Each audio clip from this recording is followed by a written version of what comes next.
बात करते हैं। मैं बताता हूँ जातवाद का दर्द। हाँ, हम लोग कर रहे हैं ना, हम लोग कर रहे हैं। आप भी नहीं कर रहे, जो आप बैनर पे लिख हाँ, रहे हैं, उसके मुद्दे पे देखिए हमारी मांगे क्या क्या है उस पर बता दें। जाति आरक्षण खत्म, हाँ एकदम खत्म होना चाहिए आज। हाँ, बस एकदम उसी पर बता रहे हैं आपको, उसी पर बता रहे हैं। क्या टाइटल लगा, एक सेकंड हम बोलने दीजिए ना बीच में। क्या टाइटल लगाना जातवाद है? अगर टाइटल लगाना जातवाद है तो पासवान भी लगाते हैं, यादव भी लगाते हैं, वर्मा भी लगाते हैं, शर्मा भी लगाते हैं, तिवारी भी लगाते हैं, मिश्रा भी लगाते हैं, पाड़े भी लगाते हैं। ये जातवाद नहीं है। आज एक तरफ हमारा अगर निमंत्रण होता है, भोजन करने के लिए जाते हैं बफर सिस्टम में, भोजन किसने बनाया क्या पूछते हैं, हमारे बगल में किसने रोटी उठाई क्या पूछते हैं, हम साथ में भोजन करते हैं, किसी की जात नहीं पूछते। हम एक कॉलेज में जब एक मिनट ध्यान से, जब हम कॉलेज में एडमिशन लेते हैं और किसी भी बच्चे से मित्रता करते हैं तो उसकी जात नहीं पूछते। एक चाय की दुकान पर जाते हैं, चाय वाले से चाय लेते हैं, उसकी जात नहीं पूछते। समोसे से समोसा लेते हैं, जात नहीं पूछते। सब्जी वाले से सब्जी लेते हैं, जात नहीं पूछते। लेकिन जब हम सरकारी काउंटर पर फार्म भरने जाते हैं तो हमारी जात पूछी जाती है। हम पाड़े हैं तो 500 देंगे और हम पासवान है तो 50 रुपया देंगे, फिर चाहे पापा देंगे, फिर चाहे पासवान रामविलास पासवान का लड़का हो और फिर पांडे चाहे मनरेगा में काम करने वाले का लड़का हो। जातवाद कौन कर रहा है? एक पूछना है तो पूछिए, आप पूछिए प्रश्न। क्या बेनिफिट होगा अगर ये खत्म हो जाएगा? देखिए बाबा साहब अम्बेडकर ने कहा 10 साल के लिए रिजर्वेशन होना चाहिए। इस देश के चंद गद्दार नेता आज क्या कह रहे हैं कि आज 70 साल बाद बाबा साहब भी आ जाएंगे लेकिन आरक्षण नहीं खत्म होने देंगे। तो क्या वो बाबा साहब के सिद्धांत पर चल रहे हैं? कभी पाड़े तिवारी मिश्रा ठाकुर साहब अग्रवाल बनिया को नहीं देखा होगा कि वह दलित समाज को जात के आधार पर गाली दे। आप मुझे बताइए, भारत समानता का अधिकार देता है सबको, फिर भी वो जात के आधार पर पंडित जी बभनवा ठकुरवा कह करके 500 गाली दे, उनके खिलाफ कोई कानून नहीं है। उनकी बकरी हमारे खेत में चली जाए, हमको डांट दे, जात सूचक शब्द के तहत जेल में हमको डलवा देंगे। ये हमारे साथ अन्याय है या न्याय है? अन्याय हमारे साथ कौन कर रहा है? आज कानून बनाए जाते हैं कि किसी दलित लड़की का आप गलत दृष्टि से पीछा करते हैं, किसी दलित लड़की का आप गलत दृष्टि से पीछा करते हैं तो आपके ऊपर कम से कम 1 लाख रुपए जुर्माना लगेगा, आपके ऊपर हर्जन एक्ट भी लगेगा। लड़की सामने जा रही है, हमें क्या पता कि वो दलित है कि सवर्ण है। दूसरी बात, अगर कोई सवर्ण लड़की का गलत दृष्टि से पीछा करता तो उसके खिलाफ ऐसा कानून क्यों नहीं होना चाहिए? ये भेदभाव हो रहा है कि नहीं हो रहा है? आज मैं स्वयं 8वीं क्लास में पढ़ता था, मैं 1.5 साल का था, तभी हमारे पिताजी खत्म हो गए थे। 300 रुपया फीस जमा करना था, गुरुजी ने कहा बेटा नहीं जमा करोगे नाम काट देंगे। हमें फीस जमा करना था। हमारी माताजी कर्जा रुपया लेकर के आई, जबकि हमारे मित्र राजेश आर्य थे जो कि 80 से आते थे, उनके पिताजी 500 रुपया दिए, उनका 200 पड़ा, हमारा 300 पड़ा। गुरुजी से मैंने कहा कि गुरुजी कर्जा मैं लेकर के आया हूँ, ब्याज पर मुझे रुपया देना पड़ेगा, 300 मुझसे क्यों लिया गया? उन्होंने बताया कि आप जनरल वर्ग से हो। मुझे पता नहीं था कि जनरल वर्ग क्या होता है। अब सोचिए आप, जातवाद की बीज कहां से पैदा हुई? हम उस आर्य के साथ बैठते थे, भोजन करते थे, खाना खाते थे, साथ में पढ़ने जाते थे। हमने जातवाद नहीं किया, लेकिन हम पाड़े थे इसलिए 300 रुपया लिया गया। हम ब्याज पर लेकर आए थे, भुखमरी के कगार पर थे, ये हमसे नहीं पूछा गया। जात के आधार पर तो शोषण हमारा हो रहा है 70 साल। आप बताइए, एक छोटी सी बात बताइएगा, भारत का संविधान कहता है, वहां देख के बोलो ना, भारत का संविधान कहता है कि अगर किसी का बाप 302 करेगा तो उसकी सजा उसके बाप को मिलेगी, बेटे को नहीं मिलेगी। सही कह रहा हूं, गलत कह रहा हूं? अगर मैं किसी का मर्डर करता हूं तो उसकी सजा मेरे भाई को मिलेगी या मुझे मिलेगी? किसे मिलेगी? मुझे मिलेगी ना।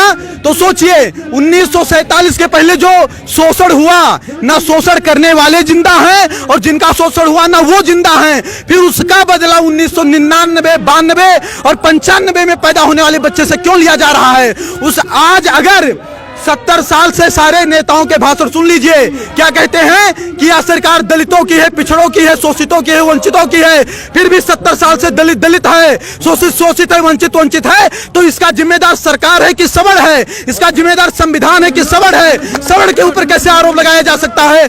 हम नरेगा में काम करें, हम मजदूरी करें, हम ठेला लगाएं, लेकिन पंडित जी हैं इसलिए मुझे अच्छे स्कूल में एडमिशन नहीं मिलेगा, 90% लाकर मुझे फेल कर दिया जाएगा।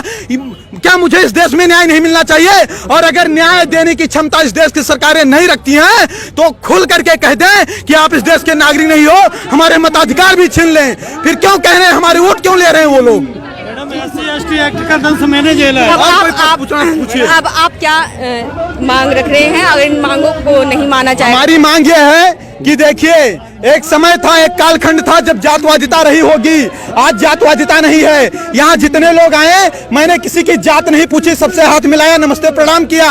आज कोई ऐसा नहीं करता। अंतर्जातीय विवाह भी हो रहे हैं। अंतर्जातीय विवाह, आपको पता होगा कि भारत का संविधान कहता है कि 18 साल की लड़की हो जाएगी तो स्वेच्छा से शादी करने के लिए वह निर्णय ले सकती है कि नहीं है?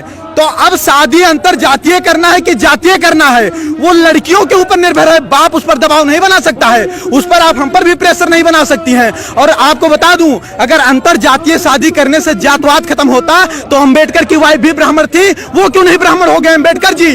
वो दलित के दलित क्यों रह गए?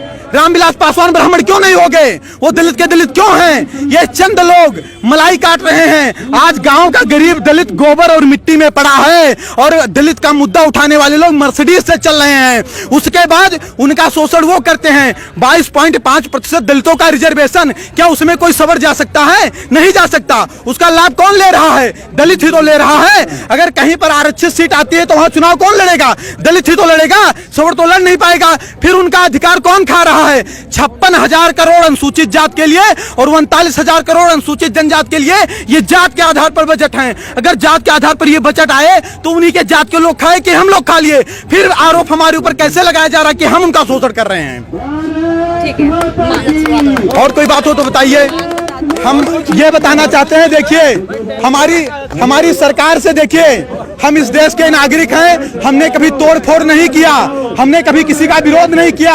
हमने, एक सेकंड बोलने नहीं दीजिए ना, 1 मिनट रुक जाइए, 1 मिनट रुक जाइए, कुछ बोलने दीजिए ना। हमने कभी सरकार के खिलाफ आवाज नहीं उठाई, हमने कभी तोड़ फोड़ नहीं किया, हमने बस नहीं जलाए, हमने ट्रेन नहीं फूकी। हमारी मांग हमेशा शांति से रही है। बाप दादा देश के लिए, धर्म के लिए लड़ते लड़ते मर गए, उनके बच्चे आज सिस्टम से लड़ करके मर रहे हैं। 2 लाख ब्राह्मणों के जनेऊ तोड़वा दिए गए, गर्दनें कटवा दी गई। 12-12 साल के राजपूत बच्चे, उनकी माएं तिलक लगा करके युद्ध क्षेत्र में भेज देती थी, तब हमारा धर्म बचा। हम देश और धर्म के लिए लड़ते लड़ते मर गए, हमारे बाप दादा मर गए। आज हम सिस्टम से लड़कर मर रहे हैं। क्या इसीलिए लड़कर मरे थे? हमारी मांग है कि राष्ट्रीय स्वर्ण आयोग का गठन हो। सभी में गरीबी होती है, जात के आधार पर आरक्षण न होकर आर्थिक आधार पर दीजिए और SC/ST एक्ट में जांच की व्यवस्था हो। क्योंकि अगर हमें अधिकार नहीं है जात सूचक शब्द के तहत किसी दलित को गाली देने की, तो किसी दलित को भी अधिकार नहीं होना चाहिए कि जात सूचक शब्द के तहत हमें गाली दें। बार बार कहते हैं 5000 वर्ष से शोषण किए हो, तुम यूरेशिया से आए हो, यूरेशिया चले जाओ। क्या इनके बाप का देश है? अगर इनके बाप का देश है तो मंगल पांडे जब गोली चला रहे थे तब कहां चले गए थे लोग? कहां चले गए थे लोग? सपोर्ट कर दिया, आना नहीं पड़ता यहाँ। और कोई बात होगी तो बताइएगा, हम अपने मुद्दे पर तटस्थ हैं। और अगर कहीं किसी को समस्या होगी तुरंत बताइए। तो आपने देखा यहाँ पर जो है आरक्षण जो है जातिगत आरक्षण नहीं होना चाहिए, यहाँ पे मांग की जा रही है। नई दिल्ली के जंतर मंतर पर तमाम लोग आकर के यही कह रहे हैं कि जातिगत आरक्षण नहीं होना चाहिए और SC/ST एक्ट जो लगाया गया है, जो बनाया गया है, इसमें सुधार होना चाहिए।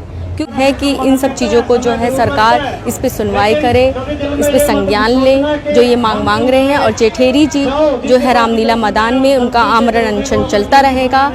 जो इनकी मांगे हैं वह पूरी होनी चाहिए। इन्हीं मांगों के